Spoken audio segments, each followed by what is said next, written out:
नमस्कार दोस्तों, UPPCS prelims crash course में मैं प्रशांत आप सबका स्वागत करता हूं। इस क्रैश कोर्स का ये 119वां और इंडियन पॉलिटी का ये मेरा 15वां और अंतिम लेक्चर है, जिसमें मैं आपसे डिस्कस करूंगा आपात उपबंध के बारे में। तो इमरजेंसी से जो जुड़े हुए प्रोविजंस भारत के संविधान में दिए गए हैं, उन्हें इस लेक्चर में हम डिस्कस करेंगे। इस लेक्चर को प्रारंभ करूं उससे पहले मैं आप सभी से कहना चाहूंगा कि अगर अभी तक आपने इस चैनल को सब्सक्राइब नहीं किया है तो इस चैनल को सब्सक्राइब कर लीजिए। साथ ही मेरा ये प्रयास आपको जैसा भी लगे उस हिसाब से अपनी प्रतिक्रिया जरूर दीजिए। अगर ये वीडियो आपको अच्छा लगे तो इसको लाइक करिए। अगर कोई सवाल या सुझाव आपके मन में है तो वो कमेंट करके हमसे जरूर पूछिए। तो चलिए इसी के साथ इस लेक्चर को प्रारंभ करते हैं। तो इस लेक्चर को प्रारंभ करें उससे पहले मैं आप सभी को बताना चाहूंगा कि हमने ARO प्रीलिम्स के लिए एक वीडियो टेस्ट सीरीज प्रोग्राम को लॉन्च किया है। तो इस वीडियो टेस्ट सीरीज में आपको क्वेश्चंस दिए जाते हैं, उन क्वेश्चंस को आपको स्वयं सॉल्व करना होता है। तो सॉल्व करके आप समझ पाएंगे, टॉपिक वाइज क्वेश्चंस होते हैं तो आप समझ पाएंगे कि आपकी तैयारी कितनी ठीक है। इसके अलावा उन क्वेश्चंस का सॉल्यूशन वीडियो लेक्चर्स के माध्यम से, साथ ही PDF के माध्यम से आपको प्रोवाइड कराया जाता है, तो आप आराम से उसको पढ़ सकते हैं। तो 7000 क्वेश्चंस इस वीडियो टेस्ट सीरीज प्रोग्राम के तहत कवर कराया जाता है। तो कुल मिलाकर हम अगर देखें तो पूरा सिलेबस आपका जो है प्रीलिम्स का समाहित हो जाता है। उससे जुड़े हुए क्वेश्चंस से आप परिचित हो जाते हैं और वीडियो सॉल्यूशन देखते हैं तो और भी बहुत सारे फैक्ट्स आपके क्लियर होते हैं। तो इस प्रोग्राम से अगर आपको जुड़ना है तो आपको वीडियो टेस्ट लिख करके 9506742546 पर या 6307495944 पर हमें व्हाट्सएप करना है। तो इस टेस्ट सीरीज से जुड़ी हुई सारी डिटेल आपके साथ शेयर कर दी जाएगी, तो आप उसको देख समझ करके अगर इच्छुक हो तो आप इससे जुड़ सकते हैं। तो ये तो बात हुई टेस्ट की। अब सीधे हम आ जाते हैं आज के अपने विषय पे। तो इस लेक्चर में हम डिस्कस करेंगे आपात उपबंध के बारे में। तो इमरजेंसी प्रोविजंस को इस लेक्चर में हम डिटेल में डिस्कस करने वाले हैं। तो चलिए प्रारंभ करते हैं। तो देखिए, सबसे पहले तो हम यही समझना चाहेंगे कि आपात से हमारा आशय क्या है, यानी आपात यानी क्या। तो देखिए, ऐसी परिस्थिति जब संविधान की सामान्य योजनाओं को चलाया जाना मुश्किल हो जाए, यानी ऐसी परिस्थिति जब असामान्य स्थिति हो जाए, अचानक से कोई असामान्य स्थिति आ जाए, तो उस स्थिति से लड़ने के लिए संविधान में असामान्य प्रोविजंस दिए गए हैं। ठीक है, तो युद्ध हो जाए, बाह्य आक्रमण हो जाए, देश के अंदर ही सशस्त्र विद्रोह हो जाए, तो ऐसी अवस्था जबकि स्थिति सामान्य न हो, स्थिति असाधारण हो जाए, स्थिति देश की असामान्य हो जाए, तो जब देश की स्थिति असाधारण हो, असामान्य हो, तो उस समय संविधान की सामान्य योजना को नहीं चलाया जा सकता हो। तो ऐसे स्थिति में असाधारण स्थितियों के लिए असाधारण प्रोविजंस की आवश्यकता होती है। और इसी को ध्यान में रखते हुए भारत के संविधान में भाग 18 में अनुच्छेद 352 से लेकर के 360 तक आपातकालीन प्रावधानों का उल्लेख किया गया है भारत के संविधान में। तो आपातकालीन जो प्रावधान किए गए हैं भारत के संविधान में, उसको लिया कहां से गया है? तो उसको लिया गया है भारत सरकार अधिनियम 1935 के अनुच्छेद 45 और 93 से लिया गया है। तो भारत शासन अधिनियम 1935 जो था उसमें भी इस तरह का प्रोविजन किया गया था, तो वहीं से इस प्रावधान को लिया गया है। अब आप ये कहेंगे कि सर आप तो ये बताते हैं कि जो इमरजेंसी के प्रोविजंस हैं ये वाइमर रिपब्लिक के संविधान से लिया गया है। तो जो प्रथम विश्व युद्ध के बाद जर्मनी में सरकार बनी थी, जिसे हम वाइमर रिपब्लिक के नाम से जानते हैं, उस वाइमर रिपब्लिक के संविधान से हमने आपात उपबंधों को लिया है, ऐसा आप बताते हैं। तो देखिए, जो इमरजेंसी की प्रक्रिया है, जो इमरजेंसी से जुड़े हुए प्रशासनिक प्रावधान है, ये सब हमने लिया है भारत सरकार अधिनियम 1935 से। लेकिन इमरजेंसी के दौरान जो मूल अधिकारों का स्थगन होता है उसको हमने लिया है जर्मनी के वाइमर रिपब्लिक संविधान से। ठीक है, यह स्पष्ट हो गया। तो क्या उद्देश्य है इन संविधानों को इन प्रावधानों को संविधान में रखने का उद्देश्य क्या है, क्यों रखे गए हैं? ठीक है, समझिए। तो देश की संप्रभुता, देश की एकता, अखंडता, लोकतांत्रिक राजनीतिक व्यवस्था तथा संविधान की सुरक्षा करना इसका लक्ष्य है। तो हम देखेंगे कि अनुच्छेद 352 के तहत जब नेशनल इमरजेंसी लगती है तो किस अवस्था में लगती है? तो देश पर युद्ध का खतरा आ जाए, देश पर बाह्य आक्रमण हो जाए या देश के अंदर से सशस्त्र विद्रोह हो जाए, तो इन सब स्थितियों में क्या होगा? तो देश की संप्रभुता, उसकी एकता, अखंडता, लोकतांत्रिक राजनीतिक व्यवस्था, संविधान की सुरक्षा, इन सब पर खतरा हो जाएगा। ठीक है, तो भारतीय संविधान जिसका स्वरूप संघीय है, तो भारत का संविधान का स्वरूप क्या है? वो संघीय है, वो अर्ध संघीय है, वो संघीय है लेकिन वो केंद्र की तरफ झुका हुआ है। ये बहुत सारी बातें हमने कर ली हैं, लेकिन मोटे तौर पे एक राज्य की सरकार है भारत में, एक केंद्र की सरकार है, तो भारत एक संघीय देश ही है। हालांकि उसे हम अर्ध संघ कहते हैं कि भारत पूर्णतः क्लासिक संघ नहीं है लेकिन अर्ध संघ है। तो भारत का संविधान का स्वरूप संघीय है, तो स्पष्ट रूप से संवैधानिक विभाजन है कि राज्य के क्या विषय होंगे, केंद्र के क्या विषय होंगे, समवर्ती सूची के क्या विषय होंगे, यह स्पष्ट रूप से विभाजित किया गया है। लेकिन जब इमरजेंसी लगती है तब भारत का संविधान एकात्मक स्वरूप अपना लेता है। तो फिर क्या हो जाता है? भारत का संविधान एकात्मक हो जाता है। तो स्पष्ट रूप से आपसे पूछा जाएगा कि इमरजेंसी के दौरान जब नेशनल इमरजेंसी लगती है, राष्ट्रीय आपात लगता है, तो भारत का संविधान संघीय से एकात्मक हो जाता है, तो वो यूनियन से यूनिटरी व्यवस्था में चला जाता है। इसका कारण क्या है? तो इसका कारण यह है कि जब इस तरह की स्थिति हो कि बाह्य आक्रमण की स्थिति हो, युद्ध की स्थिति हो, सशस्त्र विद्रोह की स्थिति हो, तो शक्तियों को एक जगह होना चाहिए, एक कंट्रोलिंग अथॉरिटी होनी चाहिए, शक्तियों का विभाजन नहीं होना चाहिए। तो उस समय शक्तियां एक अथॉरिटी के पास होनी चाहिए ताकि इस मुश्किल संकट का सामना किया जा सके। ठीक है, तो भारतीय संविधान आपात उपबंधों को 3 भागों में बांटता है। तो हम 3 तरह के आपात को देखेंगे, 3 तरह के इमरजेंसी को हम देखेंगे।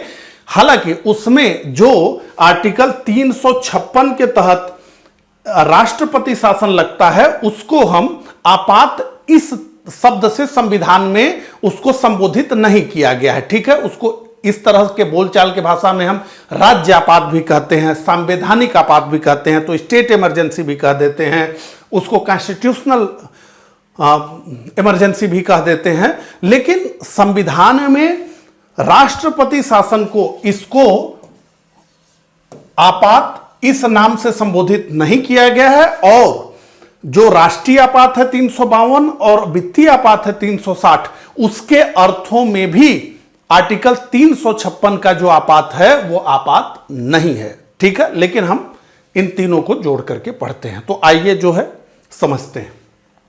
तो सबसे पहले हम बात करते हैं राष्ट्रीय आपात की। ठीक है, तो 3 प्रकार के आपात को हमने देख लिया। हमने ये भी समझ लिया कि जो दूसरे प्रकार का आपात है जिसे हम राष्ट्रपति शासन कहते हैं, जिसे हम स्टेट इमरजेंसी भी कहते हैं, वो असल में आपात नहीं है। ठीक है, तो पहले बात करते हैं राष्ट्रीय आपात की। ठीक है, राष्ट्रीय आपात की कहां उल्लेख किया गया है? राष्ट्रीय आपात का, नेशनल इमरजेंसी का कहां उल्लेख किया गया है? तो किया गया है संविधान के अनुच्छेद 352 में। कहां किया गया है? तो संविधान के अनुच्छेद 352 में किया गया है। क्या आधार बताया गया है कि कौन कौन से आधार होने चाहिए तो नेशनल इमरजेंसी देश में लग जाएगी?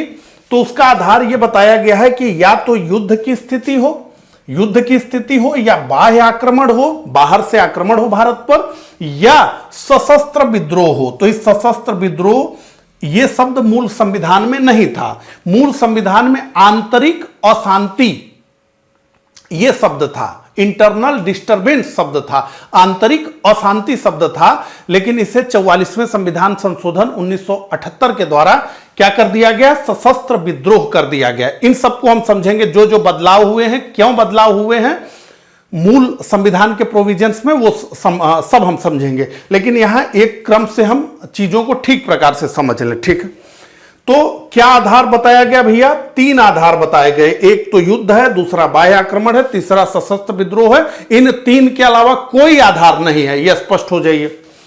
अब अवधि, यानी इसकी अवधि कितनी होगी? तो यह कहा गया कि इसकी अवधि 30 दिन होगी, यानी 1 महीने होगी। पहले ये कितनी थी? मूल संविधान में कितने दिन थी? तो 2 महीने थी, 60 दिन थी। लेकिन इसको फिर से 44वें संविधान संशोधन अधिनियम 1978 के द्वारा 30 दिन 1 माह कर दिया गया। तो वर्तमान में आप क्या कहेंगे कि नेशनल इमरजेंसी जब घोषित होगी तो वो कितने दिन तक के लिए लागू होगी? तो आप कहेंगे कि वो 30 दिन यानी 1 महीने के लिए लागू होगी। इसे दूसरे शब्दों में समझ लीजिए कि नेशनल इमरजेंसी लागू होने के कितने दिनों के अंदर उसको संसद से अनुमोदित करना या संसद से उसको पास कराना आवश्यक है। तो आप कहेंगे कि 30 दिन के अंदर उसको संसद के दोनों सदनों से अलग अलग पास करवाना अनिवार्य है।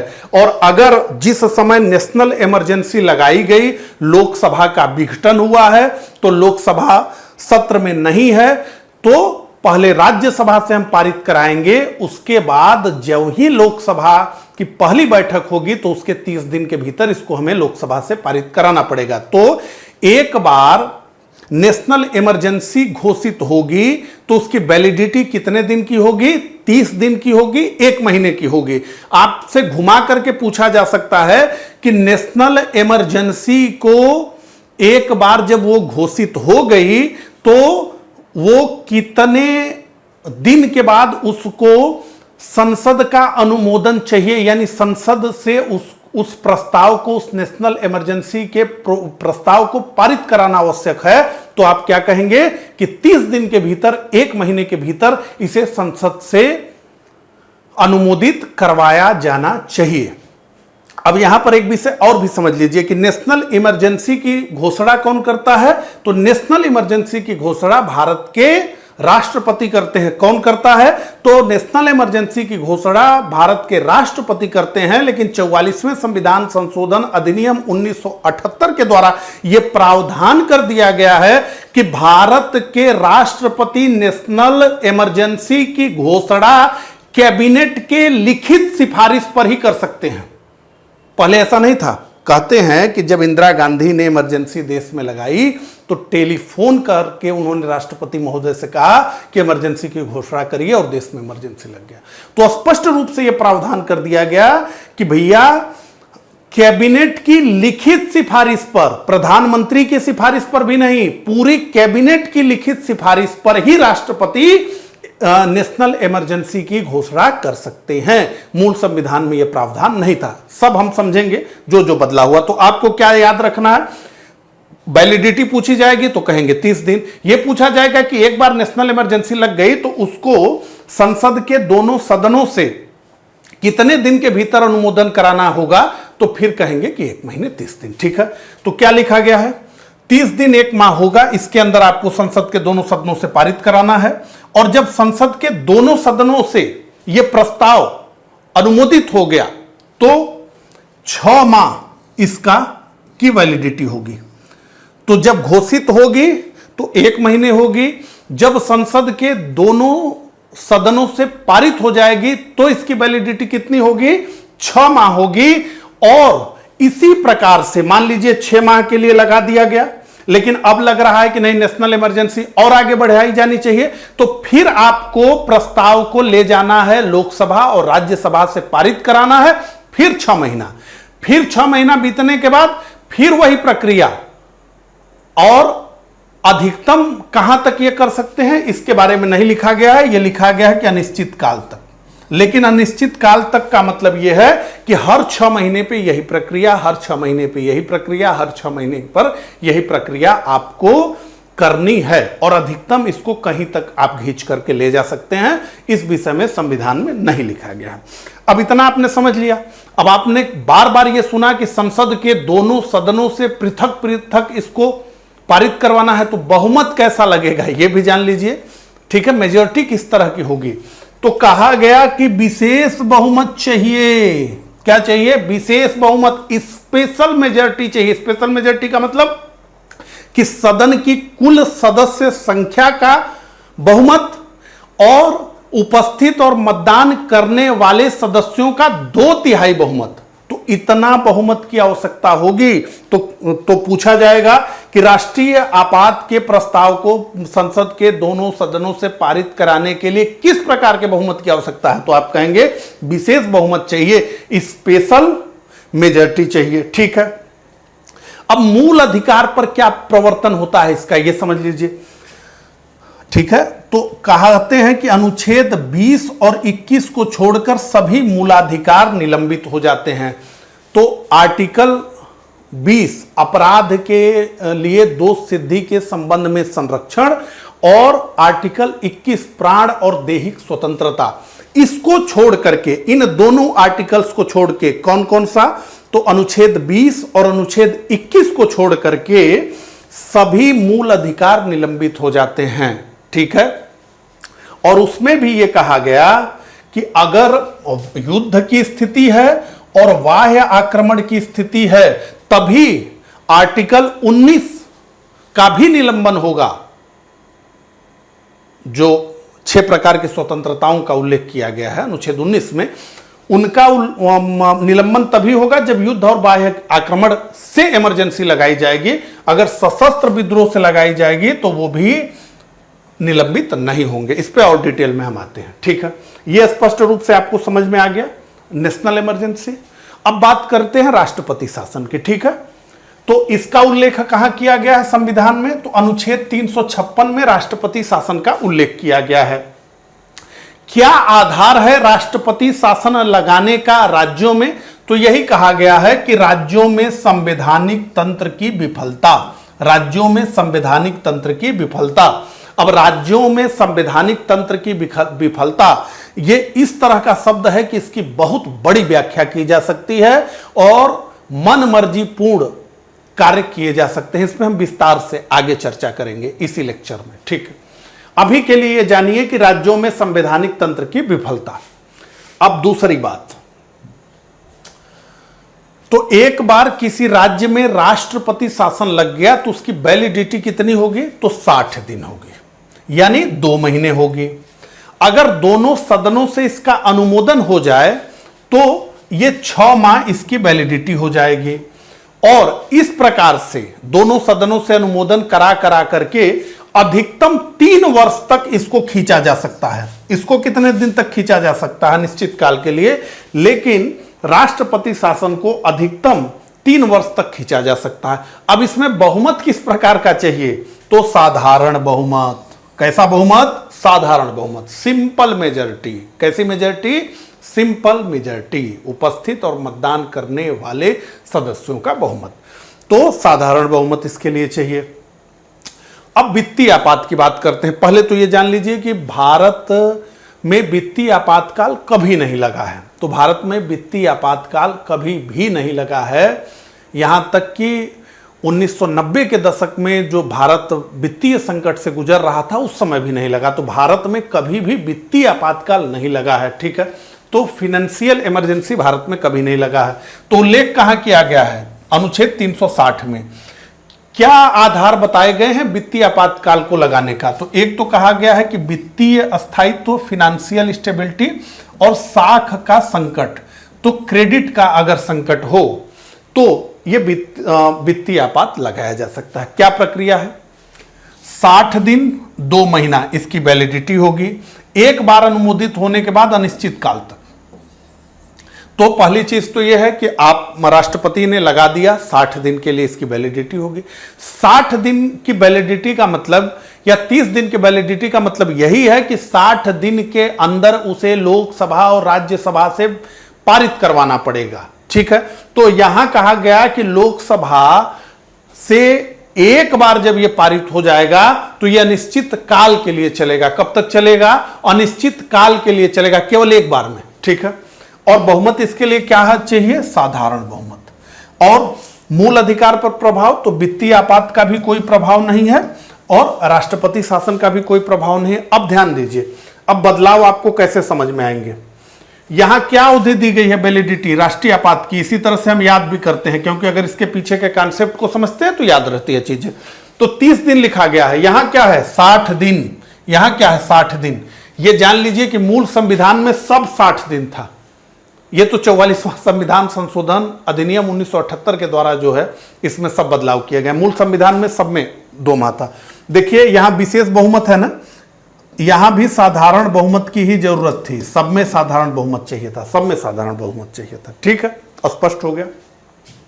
अब आइए जो है डिटेल में घुसा जाए और एक एक चीजों को पढ़ा जाए। बार बार मैंने 44वां संविधान संशोधन अधिनियम 1978 की बात की। ठीक है, तो देखिए इंदिरा गांधी की सरकार ने नेशनल इमरजेंसी लगाया देश में। ठीक है, यहां पर आप देख लीजिए।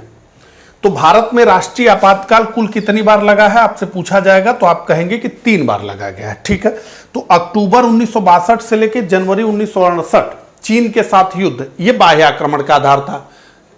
3 शब्द का प्रयोग हुआ है ना, बाह्य आक्रमण, उसके अलावा युद्ध जो है, और एक आधार मूल संविधान में आंतरिक अशांति था, लेकिन उसको जब बदला गया तो उसको सशस्त्र विद्रोह किया गया। तो दिसंबर 1971 से मार्च 1977 तक पाकिस्तान के साथ युद्ध, ये बाह्य आक्रमण का इमरजेंसी था। लेकिन जो इमरजेंसी सबसे अधिक बदनाम हुई वो थी 25 जनवरी 1975 से मार्च 1977 तक, और इसको लगाया गया था आंतरिक अशांति पर। उस समय सशस्त्र विद्रोह ये संविधान में शब्द नहीं था, आंतरिक अशांति ये शब्द था। तो इंटरनल डिस्टर्बेंस ये शब्द था। तो इंदिरा गांधी प्रधानमंत्री थी, उन्होंने ही आनन फानन में 25 जून 1975 से मार्च 1977 के बीच आंतरिक अशांति को लगाया। तो अब आइए, अब इंदिरा गांधी की सरकार द्वारा आंतरिक अशांति का आधार लगा करके भारत में इमरजेंसी इंपोज कर दी गई, और इस इमरजेंसी में जो नागरिकों के अधिकार थे उनको बुरी तरह से कुचला गया, और विपक्ष के लगभग सभी बड़े नेता जो जयप्रकाश नारायण इंदिरा गांधी के विरुद्ध आंदोलन का नेतृत्व कर रहे थे, पूरे देश के वो नेता बने हुए थे, उनको गिरफ्तार किया गया। अटल जी, आडवाणी जी, बहुत से बीजेपी के नेता, जनता पार्टी के नेता, मतलब लगभग समूचा विपक्ष जेल में था। और मनमाने कार्य इंदिरा गांधी के द्वारा, उनके पुत्र संजय गांधी के द्वारा भारत में किए जा रहे थे। एकदम ये लग ही नहीं रहा था कि लोकतांत्रिक देश भारत है, एकदम तानाशाही की तरह भारत को चलाया जा रहा था। तो ऐसे में जब इमरजेंसी हटी 1977 में, और जब चुनाव हुए, तो जनता पार्टी, सभी विपक्षी दलों ने मिलकर के एक पार्टी बनाई जिसे जनता पार्टी के नाम से जानते हैं, और जनता पार्टी की इतनी प्रचंड लहर चली उत्तर भारत में, कई राज्यों में कांग्रेस का खाता नहीं खुला, इंदिरा गांधी स्वयं चुनाव हार गई। वो तो दक्षिण के राज्यों ने कांग्रेस को थोड़ा सहारा दे दिया, नहीं तो कांग्रेस का सुपड़ा पूरी तरीके से साफ हो गया होता। इस तरह की स्थिति आ गई। तो ऐसे में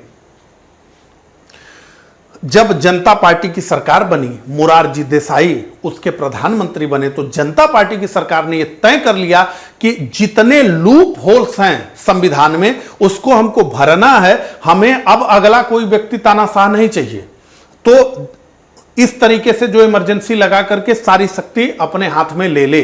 तो ऐसे में जितने लूप होल्स हैं, क्योंकि मूल जो संविधान था उसमें तो आदर्शवाद हावी था कि सब अच्छा होगा, सब अच्छा होगा, जो लोग चुन के आएंगे वो अच्छे होंगे, नागरिक अच्छे होंगे, सब अच्छे होंगे। बाद में पता चला कोई अच्छा नहीं है। तो ऐसे में यह कहा गया कि जितने लूप होल्स हैं हम भरेंगे। तो जनता पार्टी की सरकार लेकर के आई 44वां संविधान संशोधन अधिनियम 1978, और इसके बाद इमरजेंसी के जो प्रोविजंस थे उसमें बहुत बड़े बदलाव हुए। क्या क्या हुए पहले देख लीजिए, हमने कई बताया। एक तो कहा गया कि भैया आंतरिक अशांति ये कोई शब्द नहीं है। अब जैसे जेपी के नेतृत्व में जो आंदोलन चल रहा था, जिसमें नारा दिया गया सिंहासन खाली करो कि जनता आती है, तो उसमें तो अहिंसक आंदोलन था, उसमें तो लाठी डंडों का भी प्रयोग नहीं किया गया। लेकिन क्या कहा गया इंदिरा गांधी की सरकार द्वारा कि आंतरिक अशांति है, उसके आधार पर हम इमरजेंसी इंपोज करते हैं। तो कहा गया कि भैया ये आंतरिक अशांति ये शब्द समाप्त करिए, इंटरनल डिस्टरबेंस ये शब्द नहीं होगा। सशस्त्र विद्रोह जब हथियार लेकर के लोग करें तो जो है इमरजेंसी का आधार होगा। तो आंतरिक अशांति को सशस्त्र विद्रोह से शब्द से विस्थापित कर दिया गया। दूसरा, मंत्रिमंडल की लिखित सिफारिश को अनिवार्य कर दिया गया। नहीं तो इंदिरा गांधी ने कहते हैं कि टेलीफोन करके इमरजेंसी लगवा दी देश में, तो कहा गया कि नहीं, प्रधानमंत्री के भी लिखित सिफारिश पर नहीं, राष्ट्रपति की इच्छा पर नहीं, मंत्रिमंडल के लिखित सिफारिश पर, ये लिख करके कागज पर देना होगा राष्ट्रपति महोदय को, उस पर सिग्नेचर करना होगा, तब जाकर के राष्ट्रपति महोदय इमरजेंसी की उद्घोषणा करेंगे। इसके अलावा आपात की उद्घोषणा का संसद से अनुमोदन के समय को मैंने बताया ना, 2 माह से घटाकर 1 माह कर दिया गया कि नहीं 2 माह नहीं 1 माह। इसके अलावा इसकी निरंतरता हेतु प्रत्येक 6 माह पर संसदीय अनुमोदन अनिवार्य कर दिया गया। पहले क्या था, जैसे वित्तीय इमरजेंसी थी उसी तरह से था कि साधारण बहुमत से प्रस्ताव पारित करो और जब तक चाहो तब तक नेशनल इमरजेंसी चलाओ, कोई समस्या नहीं थी, ये स्थिति थी। तो कहा गया कि नहीं भैया, हर 6 महीने पर आपको संसदीय अनुमोदन चाहिए, लोकसभा राज्यसभा में प्रस्ताव लाना पड़ेगा और 2/3 बहुमत से उस प्रस्ताव को पारित करना पड़ेगा। पहले क्या था, तो पहले था कि भैया साधारण बहुमत चाहिए, ठीक है। इसके अलावा साधारण बहुमत की जगह विशेष बहुमत की आवश्यकता। इसके अलावा यदि लोकसभा की कुल सदस्य संख्या के 10% सदस्य लोकसभा अध्यक्ष को, अब इसको समझ लीजिए क्या कहा गया, यदि लोकसभा की, पहली चीज लोकसभा में बोल रहा हूं तो लोकसभा इसका मतलब है, यदि लोकसभा की कुल सदस्य संख्या के 10% सदस्य लोकसभा अध्यक्ष को, जब लोकसभा सत्र में हो, जब लोकसभा सत्र में हो तो लोकसभा के कुल सदस्य संख्या का 10% सदस्य लोकसभा अध्यक्ष को, जब लोकसभा सत्र में हो, और मान लीजिए लोकसभा सत्र में नहीं है तो वही सदस्य राष्ट्रपति को इस संबंध में लिखित सूचना दे, तो 14 दिन के अंदर चर्चा हेतु, इस नेशनल इमरजेंसी पर चर्चा हेतु सदन की विशेष बैठक बुलाने का प्रावधान किया गया। तो अब एकदम इस तरह का प्रावधान किया गया है। अब 6 महीने भी नहीं रुकना है, 6 महीने के लिए मान लीजिए घोषित हो गई, लेकिन जैसे ही वो प्रस्ताव पारित हुआ उसके 15 दिन के बाद आ गए 10% लोकसभा के सदस्य, उन्होंने अपने अध्यक्ष से कहा कि भैया जो है हम ये चाहते हैं कि इस पर जो है विशेष बैठक बुलाई जाए, कुछ बात करना है। अगर सत्र में नहीं है तो वो राष्ट्रपति महोदय के पास जाएंगे और उनसे कहेंगे।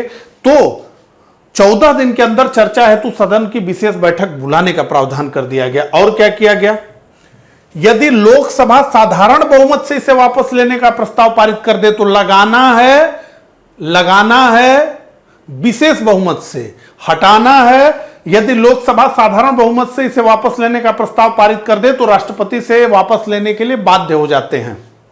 इसके अलावा क्या कहा गया, अनुच्छेद 19 द्वारा प्रदत्त अधिकार, वाक्य एवं अभिव्यक्ति की स्वतंत्रताएं, जो 6 स्वतंत्रताओं का उल्लेख है जो मूल रूप से 7 थी, तो अनुच्छेद 19 द्वारा प्रदत्त अधिकार केवल युद्ध या बाह्य आक्रमण के आधार पर घोषित आपात की स्थिति में निलंबित होंगे। स्पष्ट रूप से समझ लीजिए, ट्रिकी क्वेश्चन बनाया जा सकता है। तो अनुच्छेद 19 द्वारा प्रदत्त अधिकार, अनुच्छेद 19 तभी जाएगा, ऐसे तो हम क्या जानते हैं कि अनुच्छेद 20-21 को छोड़कर सभी मूल अधिकार निलंबित हो जाएंगे जब नेशनल इमरजेंसी लगेगी। लेकिन आर्टिकल 19, अनुच्छेद 19 तभी जाएगा जब आपातकाल युद्ध या बाह्य आक्रमण के आधार पर घोषित किया गया है। अगर आप नेशनल इमरजेंसी सशस्त्र विद्रोह, ठीक है, सशस्त्र विद्रोह के आधार पर है, निलंबित होंगे, अन्यथा नहीं। तो अनुच्छेद 19 द्वारा प्रदत्त अधिकार केवल युद्ध या बाह्य आक्रमण के आधार पर घोषित आपात की स्थिति में निलंबित होंगे, अन्यथा नहीं।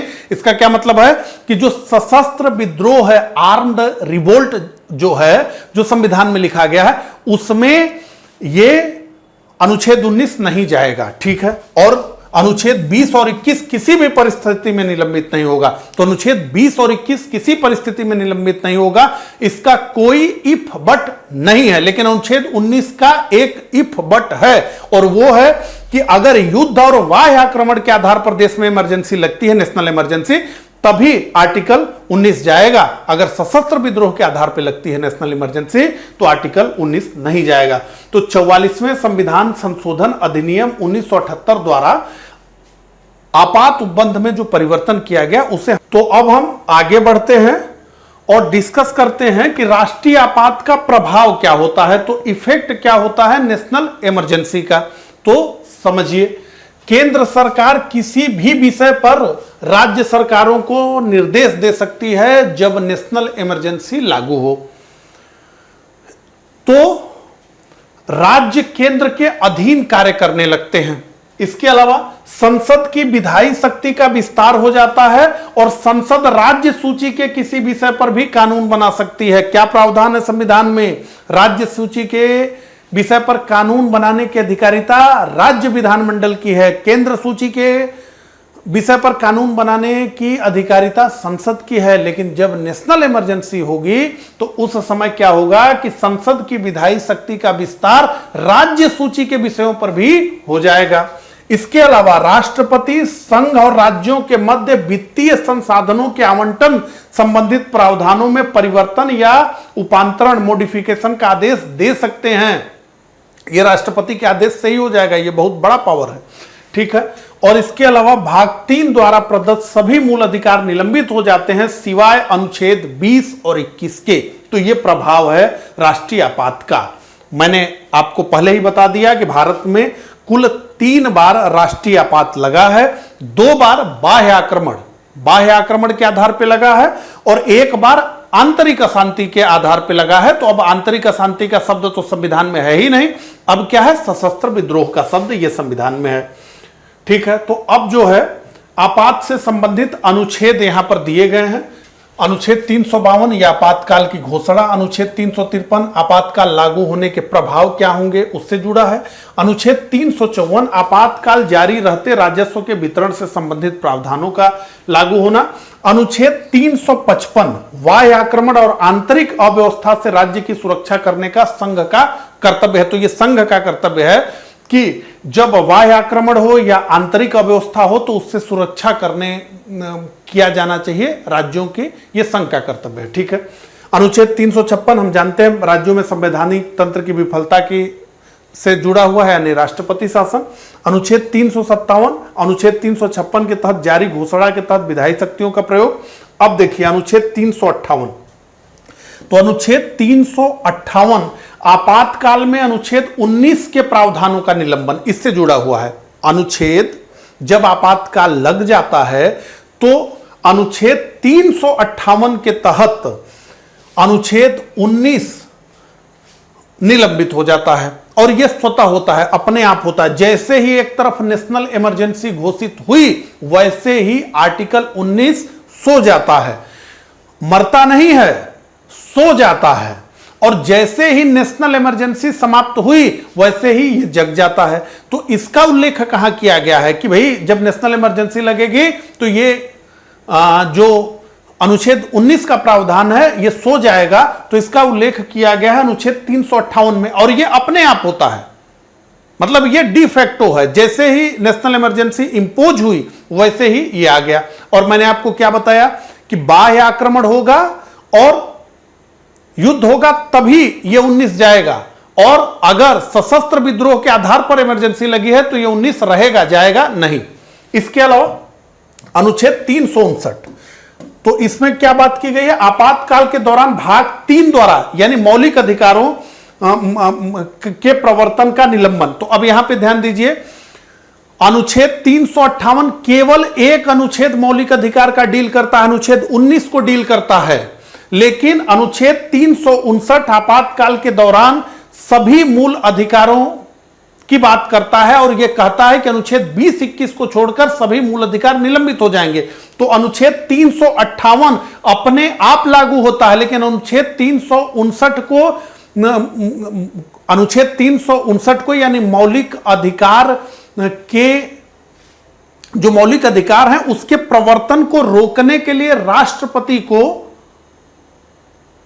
आदेश जारी करना पड़ता है। तो यह अपने आप नहीं होता है, इसके प्रवर्तन को रोकने के लिए। और जो को भी हो, या अनुच्छेद 19 हो, 20 हो, 21 हो, या संपूर्ण मौलिक अधिकार, अनुच्छेद 20-21 तो जाता ही नहीं है कभी, 19 विशेष परिस्थिति में जाएगा, उस विशेष परिस्थिति को हमने जिक्र कर लिया। तो मौलिक अधिकारों का जो निलंबन होता है वो उसी प्रकार का है कि जब तक इमरजेंसी लागू होती है मौलिक अधिकार सो जाते हैं, मरते नहीं हैं, जिंदा रहते हैं, सो जाते हैं, और जैसे ही इमरजेंसी हटती है वो फिर से जग जाते हैं और अपना कार्य करने लगते हैं। लेकिन मान लीजिए देश में इमरजेंसी लगी है, जैसे 1975 से 77 तक भारत में इमरजेंसी लगी थी, तो अब इमरजेंसी लगने के दौरान ऐसा कोई कानून बना है जो मौलिक अधिकारों का हनन करता था, मौलिक अधिकारों के प्रावधान के विरोध में था, ऐसा कोई एग्जीक्यूटिव का आर्डर निकला है जो मौलिक अधिकारों के प्रावधान के विपरीत आर्डर था, तब भी इमरजेंसी हटने के बाद उसका रिव्यू नहीं होगा। तो इमरजेंसी के दौरान चूंकि मूल अधिकार प्रवर्तन में ही नहीं है, वो चुपचाप सो गए हैं, तो उनका के विरोध में भी कानून बनाए जा सकते हैं, उसको लागू करवाया जा सकता है, आदेश दिए जा सकते हैं, और बाद में जब इमरजेंसी हट जाएगी तो फिर उस आधार पर उस कानून को चुनौती भी नहीं दी जाएगी। यह स्पष्ट हो गया। और अनुच्छेद 360 वित्तीय आपात के संबंध में प्रावधान से जुड़ा हुआ है। तो मुझे उम्मीद है कि नेशनल इमरजेंसी, इसको आपने डिटेल में समझ लिया है। तो अब आ जाइए, जो है हम बात करें राज्यों में राष्ट्रपति शासन की। तो अनुच्छेद 355 क्या कहता है? अनुच्छेद 355 कहता है कि संघ का यह कर्तव्य होगा कि वह बाह्य आक्रमण, आंतरिक अव्यवस्था से राज्यों की रक्षा करे तथा सुनिश्चित करे कि प्रत्येक राज्य की सरकार संविधान के अनुसार चलाई जा रही है। तो प्रत्येक राज्य की सरकार संविधान के अनुसार चलाई जा रही है, सुनिश्चित करे। अनुच्छेद 356 क्या कह रहा है? अनुच्छेद 356 के अनुसार राष्ट्रपति को राज्यपाल की रिपोर्ट के आधार पर, तो दो कंडीशन है। पहला, राष्ट्रपति को राज्यपाल की रिपोर्ट के आधार पर या इसके बिना ही, बिना राज्यपाल के रिपोर्ट के ही यह समाधान हो जाए कि राज्य का शासन संवैधानिक प्रावधानों के अनुसार नहीं चलाया जा सकता। तो राज्य का शासन संवैधानिक प्रावधानों के अनुसार नहीं चलाया जा सकता। तो संवैधानिक प्रावधानों के अनुसार अब क्या है कि यह बताया जा रहा है कि अगर राज्य का शासन संवैधानिक प्रावधानों के अनुसार नहीं चलाया जा रहा है, तो संविधान के जो प्रावधान है उसका उल्लंघन किया जा रहा है राज्य सरकार द्वारा, तो या तो राज्यपाल उस संबंधित राज्य का राज्यपाल जहां उल्लंघन हो रहा है वो एक प्रतिवेदन भारत के राष्ट्रपति को दे दे कि भाई ये संविधान का उल्लंघन कर रहा है, तो या राष्ट्रपति को स्वयं ही लग जाए, बिना राज्यपाल के बताए ही लग जाए, तो वहां पर राष्ट्रपति शासन लगाया जा सकता है। यह संविधान में लिखा है। लेकिन अब यह तो सिद्धांत की बात हुई। व्यवहार में क्या देखने को मिला? तो व्यवहार में देखने को यह मिला कि जब केंद्र में किसी दूसरे पार्टी की सरकार और राज्यों में किसी दूसरे पार्टी की सरकार हो, तो इस शक्ति का प्रयोग दुर्भावना के आधार पर होता है, अतार्किक होता है, उसमें तर्क नहीं होता है। और यही कारण है कि अभी तक वर्तमान में 125 से अधिक बार नेशनल इमरजेंसी का प्रयोग हुआ है। वित्तीय इमरजेंसी का एक बार भी नहीं, नेशनल इमरजेंसी का प्रयोग 3 बार किया गया। हालांकि ये सब बड़ी बड़ी हैं, लेकिन फिर भी राज्यों में राष्ट्रपति शासन 125 बार से अधिक लगाया गया है। भारत का कोई ऐसा राज्य नहीं है जिसने 1 या 2 बार, 4 बार, 5 बार राष्ट्रपति शासन का स्वाद चखा न हो। कुछ उदाहरण मैं देना चाहूंगा। देखिए, खा गई राशन, पी गई तेल, ये देखो इंदिरा का खेल। 1975 में जो इमरजेंसी लगी थी और उसके बाद जनता व्याकुल थी, तो 1977 का जो चुनाव हुआ उसमें जनता पार्टी की सरकार बनकर के आ गई। पहली गैर विपक्षी, गैर कांग्रेसी सरकार सत्ता में पूर्ण बहुमत से आई। मोरारजी देसाई उसके प्रधानमंत्री बने। तो अब जैसे ही जनता पार्टी की सरकार आई, वैसे ही जनता पार्टी की सरकार ने कांग्रेस की कुल 9 सरकारों को बर्खास्त कर दिया, यह आधार कहते हुए कि इन्होंने अपना बहुमत खो दिया।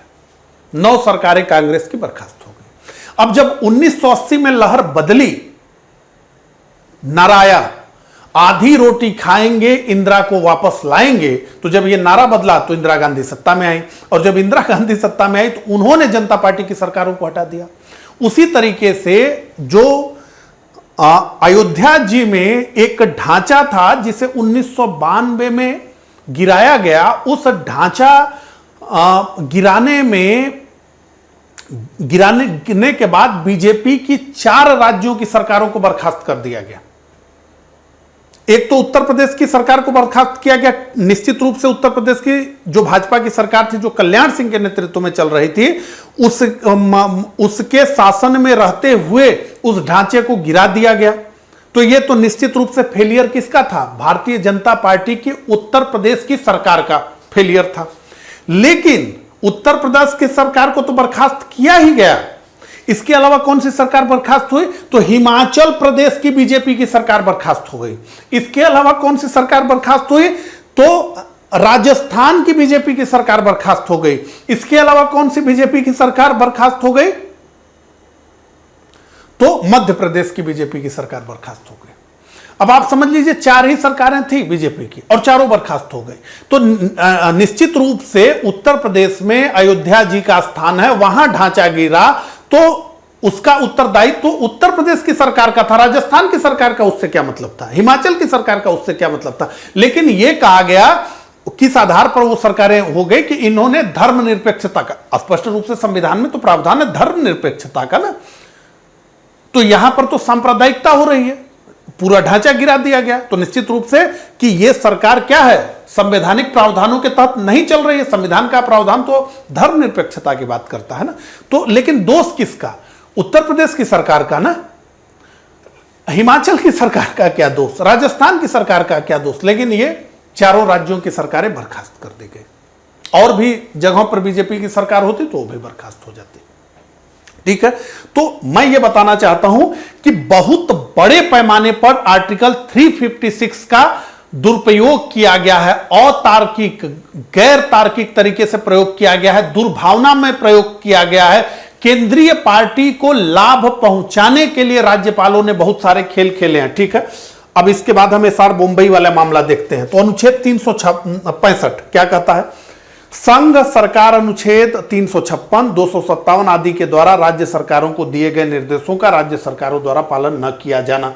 ठीक है, तो उद्घोषणा की प्रक्रिया क्या होगी इसको भी समझ लें फिर एसआर बंबई पे आएंगे।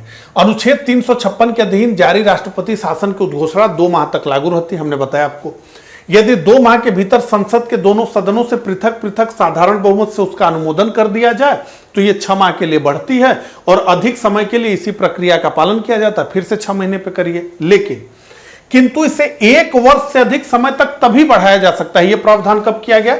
44वें संविधान संशोधन अधिनियम 1978। तो आप इतना जान लीजिए कि इमरजेंसी से जुड़े हुए प्रोविजन में अगर कोई संशोधन आ रहा है तो वो अधिनियम 44वां संविधान संशोधन अधिनियम 1978 है, क्योंकि इसी के माध्यम से सारे ढीले पेच को फिर से कसा गया, टाइट किया गया।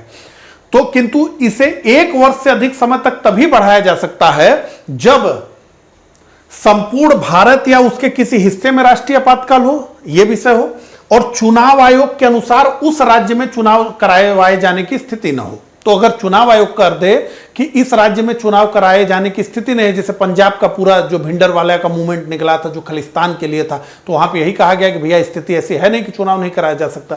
तो 2 आधार है, संपूर्ण भारत या उसके किसी हिस्से में राष्ट्रीय आपात लागू हो और चुनाव आयोग के अनुसार उस राज्य में चुनाव कराए जाने की स्थिति न हो, किंतु कोई भी दशा हो, कोई भी स्थिति हो, राष्ट्रपति शासन की अवधि 3 वर्ष से अधिक नहीं हो सकती। राष्ट्रपति शासन की अवधि 3 वर्ष से अधिक नहीं हो सकती। ठीक है, अब राष्ट्रपति शासन का प्रभाव क्या होता है?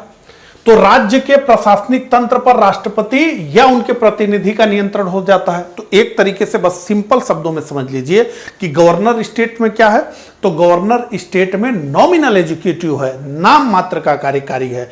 मुख्यमंत्री स्टेट में क्या है? तो मुख्यमंत्री स्टेट में रियल एग्जीक्यूटिव है, यानी वास्तविक कार्यकारी है। तो यही रिप्लेस हो जाते हैं। अब गवर्नर साहब नाम मात्र के भी कार्यकारी होते हैं और रियल एग्जीक्यूटिव भी होते हैं। तो नॉमिनल और रियल एग्जीक्यूटिव का मिल जाना या उनका एक हो जाना, यानी संसदीय शासन प्रणाली से एकाएक अध्यक्षीय शासन प्रणाली की तरफ चले जाना, कि जहां एक ही व्यक्ति है जो नॉमिनल हेड भी है और रियल हेड भी है एग्जीक्यूटिव का, ठीक है। इसके अलावा संसद राज्य सूची के विषय पर कानून बना सकती है अथवा राष्ट्रपति राज्य सूची के विषय पर अध्यादेश जारी कर सकते हैं। तो जब राष्ट्रपति शासन है तो राष्ट्रपति राज्य सूची के विषय पर अध्यादेश जारी कर सकते हैं और वित्तीय शक्तियों के प्रयोग से जुड़े निर्देश दिए जा सकते हैं केंद्र की तरफ से, ठीक है। अब आइए राज्य आपात के संबंध में न्यायिक समीक्षा। अब एसआर मुंबई का मामला समझ लीजिए, आपने पूरा समझ लिया, जनता पार्टी, कांग्रेस, फिर 1992 का मामला, तो एसआर मुंबई का मामला समझिए। एसआर मुंबई का मामला कर्नाटक राज्य का है। तो कर्नाटक राज्य में चुनाव हुआ और जनता पार्टी, कौन सी पार्टी? जनता पार्टी चुनाव जीत करके आई, सबसे बड़े दल के रूप में वो उभरी और उसके एक नेता एसआर मुंबई को चीफ मिनिस्टर बना दिया गया कर्नाटक का। बाद में कहते हैं कि बहुमत उस तरीके से नहीं था, तो जनता पार्टी और एक पार्टी और थी लोक दल, जनता पार्टी और लोक दल, इन दोनों ने मिलकर के गठबंधन कर लिया। चुनाव के बाद जनता पार्टी और लोक दल ने मिलकर के गठबंधन कर लिया, सॉरी गठबंधन नहीं, विलय ही कर लिया, एक दूसरे में मर्जर हो गया। जनता पार्टी और लोक दल का मर्जर हो गया और एक नई पार्टी आई जनता दल, और इसके चीफ मिनिस्टर भी एसआर मुंबई थे। यह 1988 में हुआ।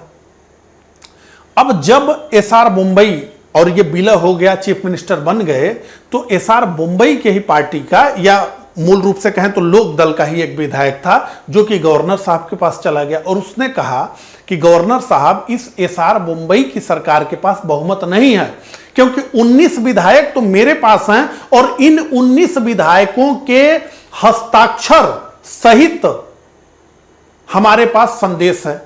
तो आप देख लीजिए, 19 विधायकों ने हस्ताक्षर किया है, ये पेपर है, और ये 19 विधायक स्पष्ट रूप से कह रहे हैं कि हम एसआर मुंबई को समर्थन नहीं देते हैं। तो जब ये 19 विधायक हमारे साथ हैं, एसआर मुंबई का ये समर्थन नहीं कर रहे हैं, तो एसआर मुंबई की सरकार क्या है? अल्पमत में है। अब ये बात जो है फ्लश करने लगी पूरे स्टेट में, तो तुरंत एसआर मुंबई अगले दिन पहुंचे गवर्नर साहब से, और गवर्नर साहब से, अच्छा, उसमें से जो 19 विधायकों ने कहा था, उसमें से अगले दिन 9 विधायकों ने यह कहा कि हमसे धोखे से हस्ताक्षर करवाया गया, हम तो एसआर मुंबई का समर्थन करते हैं।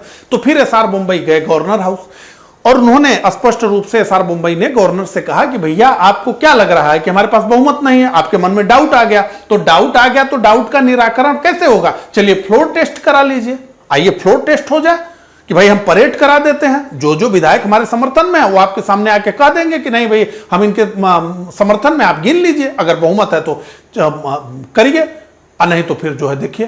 कहते हैं कि एसआर मुंबई की बात गवर्नर ने नहीं सुनी। कितनी साधारण सी बात है कि भाई हमारे पास बहुमत नहीं है, ऐसा आपको गवर्नर साहब लग रहा है, तो आप जो है आइए विधानसभा में वोटिंग करा लीजिए, हमारे पक्ष में कितने लोग वोटिंग करते हैं, अगर वोटिंग में हमें बहुमत मिल जाता तो ठीक है, नहीं तो फिर आगे आप देखिए जो करना है आपको। लेकिन गवर्नर ने एसआर मुंबई की बात नहीं सुनी, उनकी सरकार को बर्खास्त कर दिया। ये स्थिति थी कांग्रेस की सरकार। तो अब एसआर मुंबई चले गए, तो उसी मामले में क्या फैसला आया वो देख लीजिए।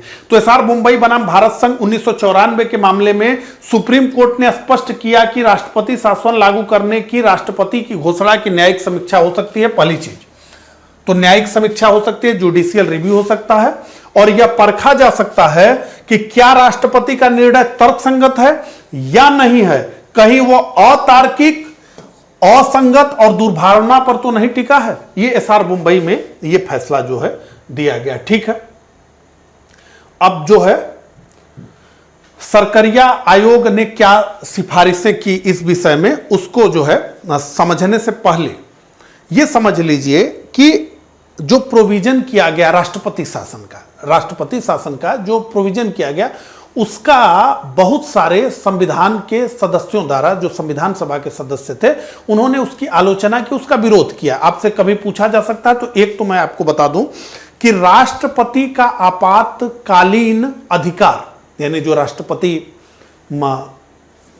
शासन लगता है राज्यों में, तो राष्ट्रपति का आपातकालीन अधिकार संविधान के साथ धोखा है। ये किसने कहा? तो आप कहेंगे के एम नाम्बियार ने कहा। तो राष्ट्रपति का आपातकालीन अधिकार संविधान के साथ धोखा है, के.एम. नाम्बियार ने कहा। तो बहुत सारे सदस्यों ने इस बात को डॉक्टर अंबेडकर के समक्ष रखा और उनसे कहा कि भाई ये किस तरह का प्रावधान है, आप पूरा मतलब राज्य की शक्ति को ले रहे हैं। तो डॉक्टर अंबेडकर ने स्पष्ट रूप से जो बात कही उस बात को समझ लीजिए, इससे परीक्षा में प्रश्न भी पूछा जा सकता है।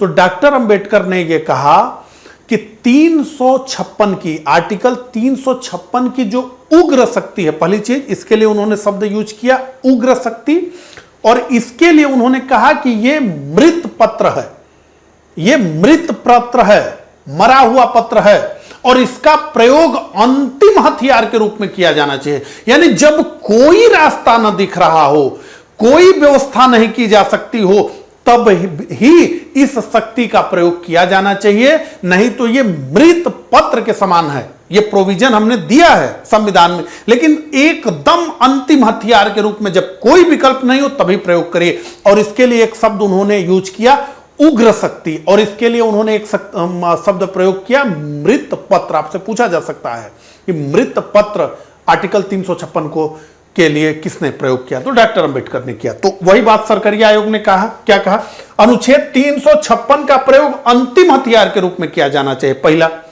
किसी भी कार्रवाई के पूरे राज्य को चेतावनी दी जानी चाहिए। वहां लगा रहे हैं राष्ट्रपति शासन, तो चेतावनी दीजिए कि भाई हम देख रहे हैं कि आपका प्रशासन संवैधानिक प्रावधानों के अधीन नहीं चल रहा है, तो एक चेतावनी तो दीजिए कि डायरेक्ट जो है चेकमेट ही कर देंगे। ठीक है। इसके अलावा विधानसभा को तभी विघटित किया जाना चाहिए जब संसद के दोनों सदनों ने अनुच्छेद 356 के प्रयोग पर अपनी सहमति दे दी।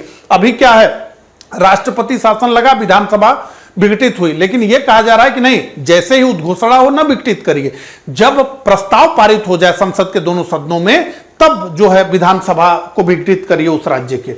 ऐसी उद्घोषणा का आधार स्पष्ट होना चाहिए। तो स्पष्ट ऐसी उद्घोषणा का आधार यानी इमरजेंसी जो लगा रहे हैं, स्टेट इमरजेंसी जिसे राष्ट्रपति शासन कर रहे हैं, तो आधार स्पष्ट होना चाहिए। मतलब आपको पूर्णतया बताना होगा कि क्यों लगा रहे हैं, क्या कारण है, क्या दिक्कत है, क्या परेशानी है जिसके वजह से आप राष्ट्रपति शासन लगा रहे हैं, यह बताना पड़ेगा।